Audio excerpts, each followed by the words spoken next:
Welcome back to the Roadside Rescue YouTube channel. I'm Ernest, and today we've got a call out this morning. It's actually Halloween, so you'll know how long it takes a video to come out, but it'll probably be out next week. And this guy, we've been planning for a couple of weeks to replace the suspension on his vehicle. I'm not sure exactly what we're going to be doing. He ordered his own parts. Last time I put suspension on his Nissan, I think he has a 240 or something, I don't even remember. And he put like a lowering kit on it, like, you know, looser springs and everything to kind of drop the vehicle down. So I don't know if it's something like that he's planning on doing. I'm just going to be replacing suspension. So I have confidence with this guy, and I'm just going to charge him, you know, what the job is worth. And we'll head over there. That's about it. Thanks to the channel members, and we'll go do this.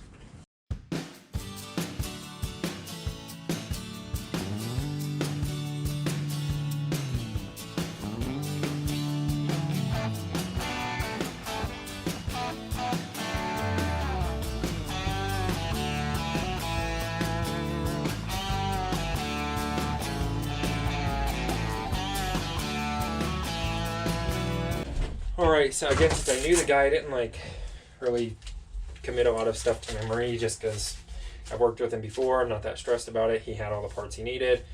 I thought I was going to be doing it on a truck. It's on a Nissan Altima or Maxima. I'm not sure. So we'll get over there and do it. When it's cold outside, it's pretty cold today. It's just above freezing. But I don't wear those rubber gloves, because those rubber gloves tend to make my fingers even more cold than if I wasn't wearing them. I think they just kind of like pull heat away very well. So I use these, whatever these are called. They're not leather, just these fabric gloves, I guess. And we'll get over there. That's, you know, that's all the intro I think we need. We'll get the suspension on for him. Not even sure of the brand. Some people may like it, some people may hate it. I haven't looked into it. It's not my decision. The guy got the parts that he wanted to get, so we'll get them on for him.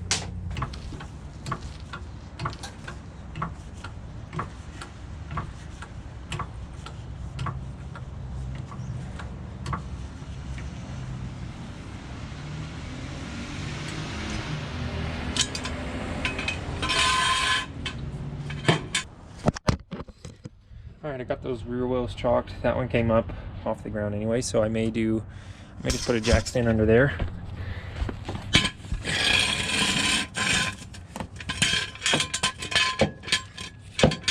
And do both these, you know, this side at once rather than put it down, go over there, lift it up, and then lift it up 4 times since this one's already up. I will chalk that just a little better because it came off that, and we'll get this front side going.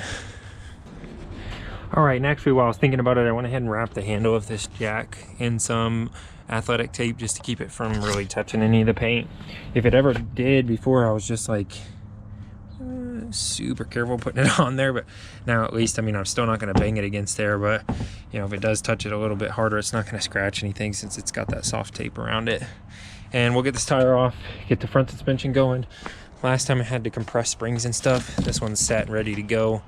And looks like we got sway bar end links and some bushings, and shouldn't be anything too crazy. So we'll get the hood popped. Oh, looks like it might be popped. Nope. We'll pop the hood, get this tire off, and get going.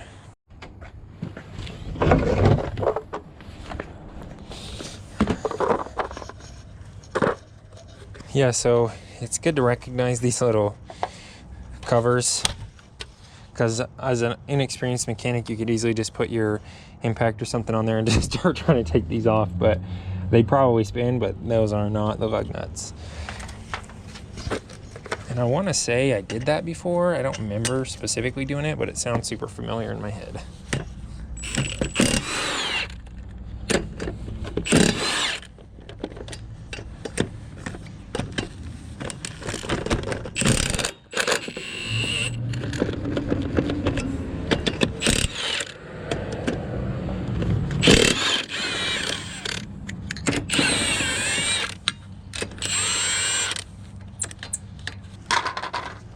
Those together.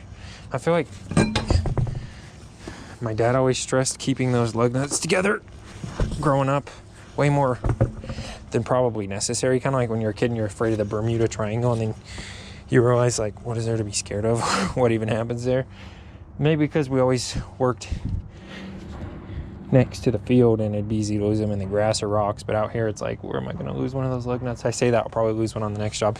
He asked me to look at these brakes as well because they're pretty noisy.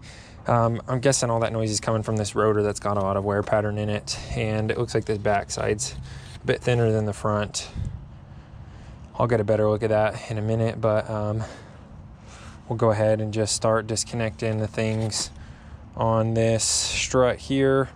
I'm gonna grab some pliers and probably some penetrating fluid just to make my life easier with these little rubber grommets around this ABS sensor wire here. They're kind of tough to get on. Sometimes I'll spit on them when I'm putting them on, but I'm gonna be taking them off and putting them on. I'll just put a little bit of WD-40 or something on there.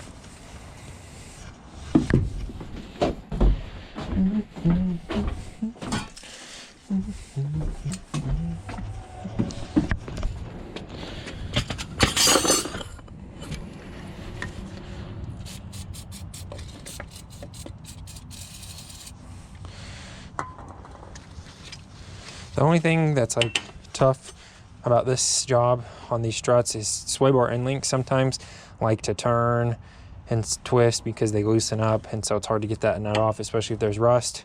Here's a Utah vehicle though, so the amount of rust you see is pretty typical, which isn't much.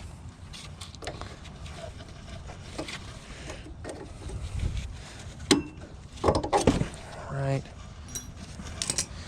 that brake line out of the way. ABS sensor wire there out of the way. It doesn't have to come off or anything, but we don't want to, like, when we drop this out, drop it and yank on this wire and break it or anything. I'm gonna go ahead and maybe start with these. I'll mark these in case they're cambered, and yeah, pretty simple. There's not really one that needs to be done before the other. I'll just start going off, and he has sway bar and links to replace as well, so I'll take that out. And then up here there's just 3, oh maybe 4 bolts holding that on the top there, but maybe just 3, maybe 4 though, that I can't tell. We'll take it off and check.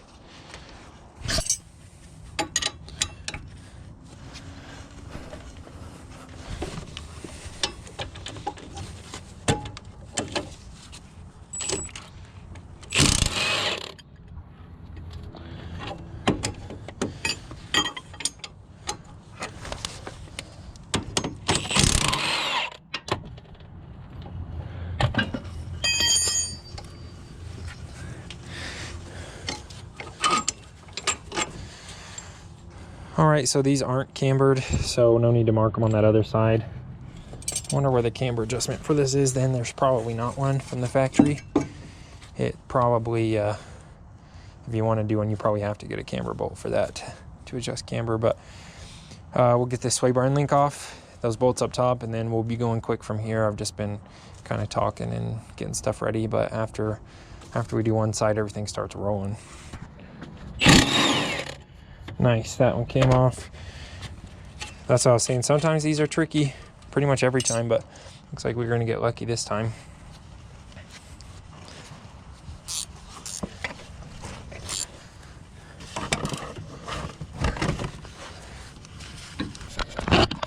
And even if we weren't quite so lucky, at least on these sway bars, these end links here, they have a big old spot to grab on the other side with a wrench, where sometimes they don't, and that's what makes it the most difficult.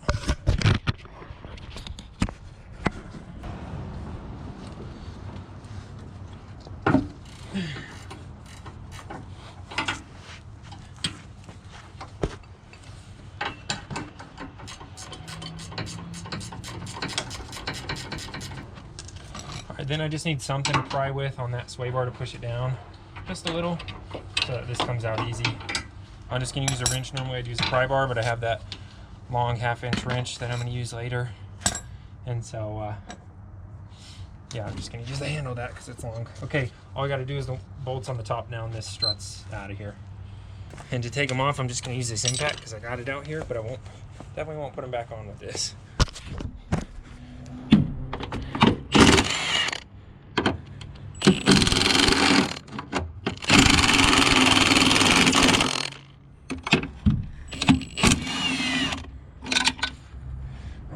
smaller wrench to reach that one back there.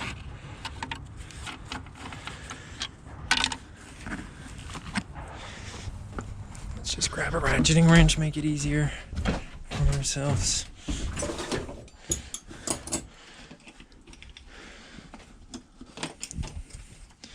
This one with the flexible head will be easiest to use.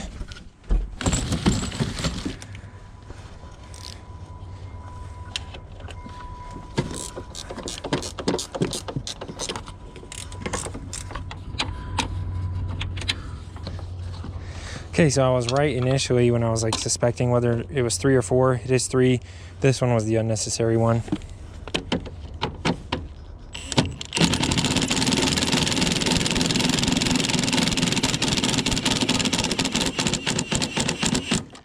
I'm not quite sure what's going on there then. All right, make it just a little bit more difficult. There's a nut under there that spun. So it's just spinning.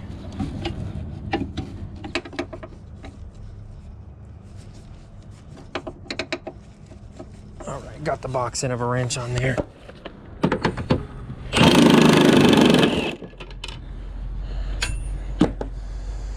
All right, that did the trick. I'll show you what I was doing under there.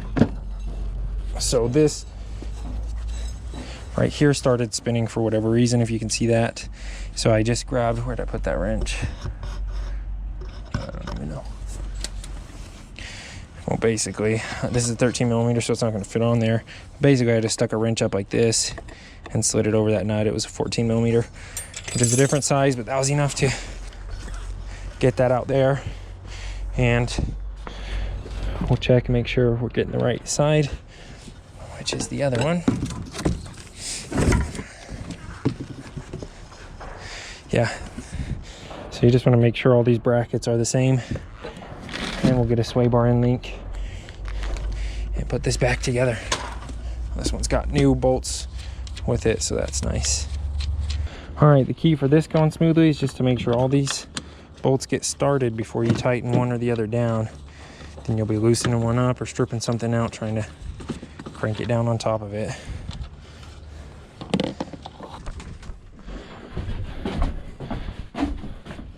I've had a lot of suggestions, but I've yet to come up with a good system to prevent having to jump up in and out of this truck 10 to 15 times every job, but that doesn't bother me too much. Everybody's like, use a cart, but then I have to pick the cart up. I use that basket sometimes. That's probably the best way, but then there's just a lot of organizing to do after I throw all my tools in that basket. So, and I leave those warning stickers on there so people don't loosen up those nuts later on. All right. Perfect. Okay, done up here.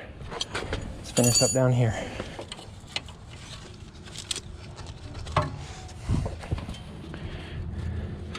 We'll do sway bar end link first. It's probably been about 25-30 minutes total since I've been here now, so I'm hoping to do the whole thing in about an hour and 15 minutes.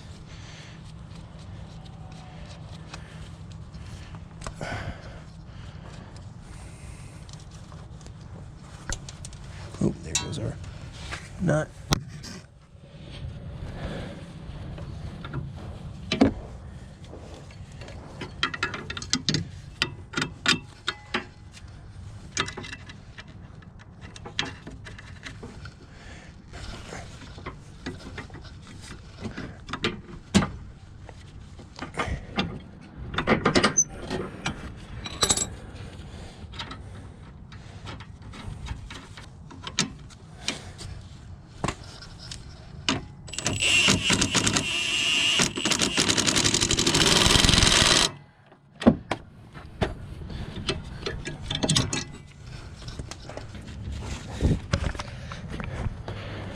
So here's something I'm not sure about, if it matters which direction you put these bolts through. I don't think it does. I always put them how they were though. But just thinking about it, I don't think it actually matters. You can see on this new strut there's a bit of space that they let you squeeze that knuckle in there with. You have to close that up and I'll torque these down afterwards.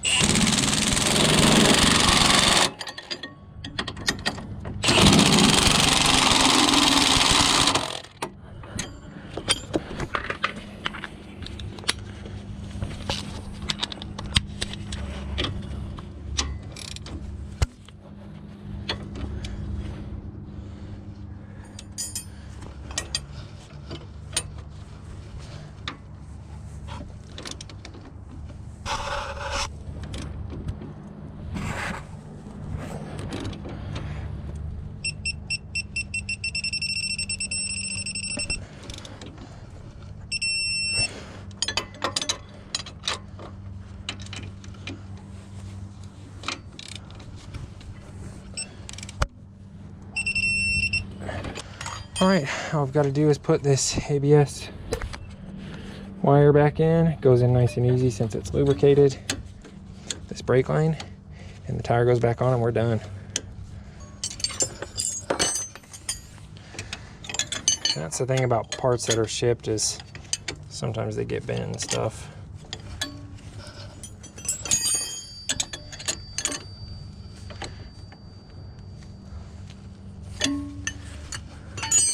Nothing we can't just fix real quick though, like that.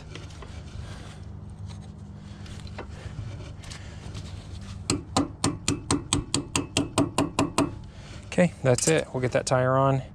We'll just double check everything, look it all over, make sure none of the lines are crossed up weird, and everything's tight, which it is, so we're good to go.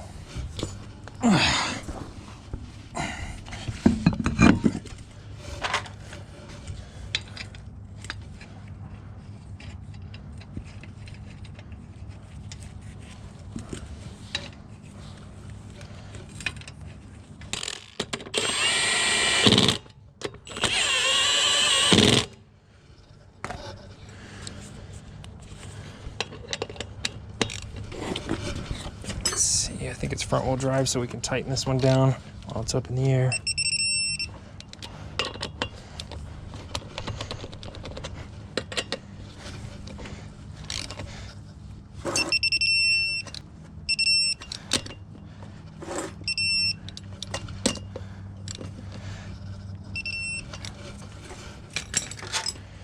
Okay, put this back on, line up the notch with the valve stem there. And we're done on this side. Let's move that back and we'll start rolling real fast now.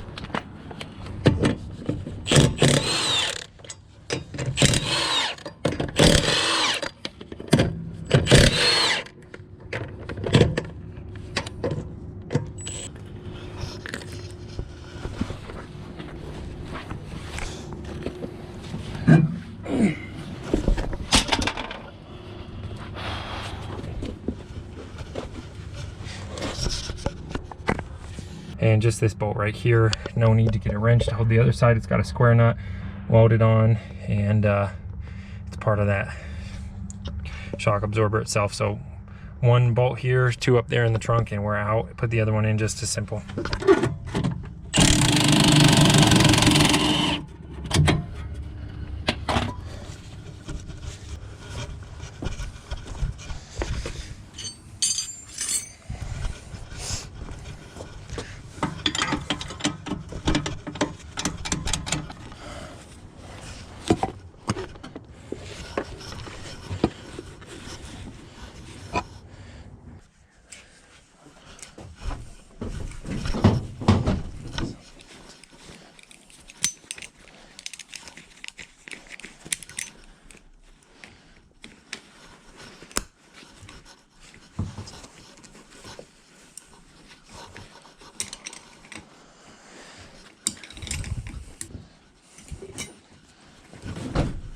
All right, so just got to swap over the bracket for this side.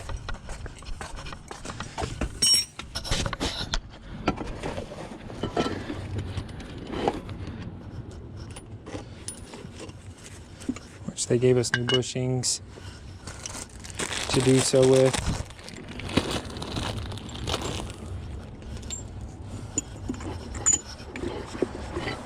So that's all we want from this one, if you could see that.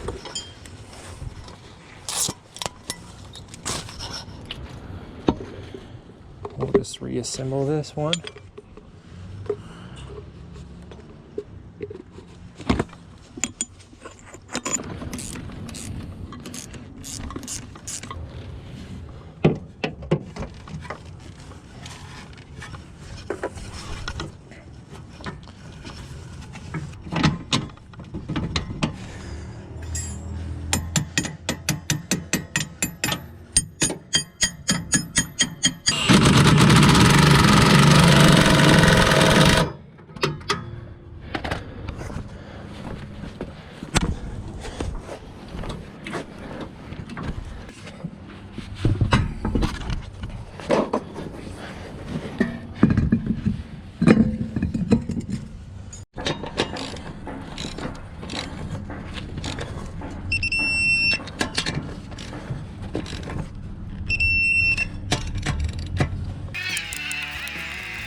All right, there's another job well done. Thanks for watching the Roadside Rescue YouTube channel. I'm Ernest. All the support helps. We'll see you on the next episode. And as for how long it took, it was about an hour and a half. I think I could have done it in about 50 minutes if I was starting over right now, but just setting everything up, kind of taking my time on the first side and making sure I got all the footage. It took about an hour and a half.